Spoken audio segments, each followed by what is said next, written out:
Hey everyone! In today's video, I'm going to walk you through how to back up your Hostinger website. Uh, whether it's a personal blog or a full online store, having a backup is super important. So let's jump right in.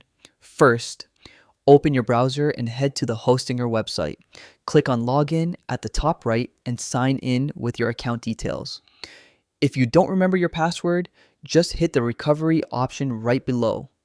Once you're logged in, you'll land on the H-Panel dashboard. From here, scroll through your list of websites and click Manage next to the one you'd like to back up. Inside the management area, look for the section labeled Files. Under there, you'll see an option called Backups. Go ahead and click that. Here's where the magic happens.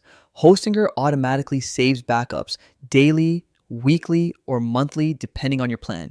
You can download these or restore them with just one click. If you want a fresh copy, hit the Create Backup button to save the latest version of your site.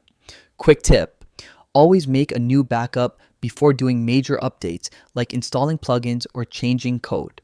It's a simple safety net, and it can save you hours of headache if something breaks. And that's it. You now know how to back up your Hostinger website. Pretty easy, right? Keeping backups up to date is the best way to protect your hard work and, honestly, gives you some peace of mind too. Thanks for watching, and if this helped, be sure to check out more of my Hostinger tutorials.